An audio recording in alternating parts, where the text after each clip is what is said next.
Today I'm going to show you the best 4-4-1-1 custom tactics and player instructions in FIFA 21.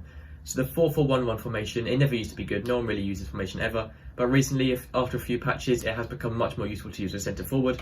That is mainly the reason people didn't use this formation, because it had a centre forward. No one really liked playing centre forward over a cam, but it does work really well now. There's so many good centre forwards at this point in the game as well that can play in this position very well. Which is sort of just worse than playing striker. So this striker and centre forward partnership does work really well, really well with this formation. I really can't speak today at all. So this formation, quite a wide formation, you can see. We're going to get into the tactics first and then the player instructions. So your defensive style, you want to be playing on balance. You can use press after possession loss, but I never really like using that, so I just stick with balance. For the width, I play on 4, just to close that gap between the two centre backs. But if you feel like you want to use 5, that is completely up to you. It doesn't really make much difference at all. For the depth, I use 7. I use 7 depth just to get that automatic offside trap you get from 7 and above depth, which is why almost all pro players do use 7 depth. But if you don't feel comfortable using this, you can definitely drop it down to 5 or 6 if you want to, but try and use 7 if you can.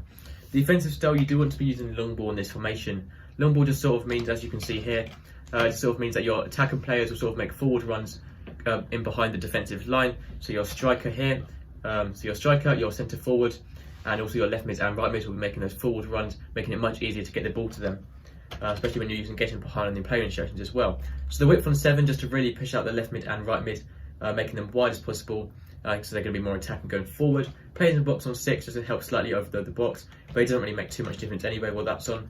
The corners on 3 to get your tall defenders into the box as well, meaning they're more likely to score headers than your small attackers. And then the free kicks on 2 or 1, that's not very important. So as a single striker, you want him to stay central as he's on his own, and you want him to be in line with the goal as much as possible. You also want getting behind, which works really well with long ball, and also you want to be on stay forward, so he's sent at the top of the pitch and not dropping back when defending. So for your centre forward, this position is very, very important, because they'll be helping out the striker all the time, being that extra sort of support for the striker when going forward. You want to stay central, getting behind and stay forward. So the exact same instructions on your centre forward as your striker. That is why I like centre forwards a lot. They're very similar to cams, but you get to use striker instructions, so they actually can be better sometimes than a cam. For your left centre mid and right centre mid, so both your centre mids, leave them completely default. There's no reason to change them. Just don't change anything on these. For your left mid and right mid, pretty much leave everything default as well. You can use stay forward if you want to make sure they're not going to be dropping back when defending, but personally I just leave them all completely default there for the left mid and right mid once again. Fullbacks, make sure you have overlap on, so they're making overlapping runs on the outside of the left mids and right mids. That's very important. And then the attacking runs, use stay back while attacking. You can use balance attack, but it can draw them out of position quite easily, especially on a formation like this one. There's no CDMs at all, so it is harder to defend with. I recommend using stay back while attacking.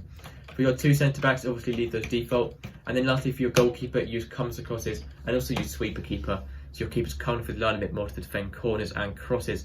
So that's usually it for this video. It's a very good formation, this one, the 4-4-1-1. I've seen a lot of pros use this formation now. It's very attacking formation, no CDMs, just a centre forward, 2 centre mids and a single striker, as well as wider players. So that's it for this video. Thank you for watching. Make sure to subscribe, and I'll see you next time. Goodbye.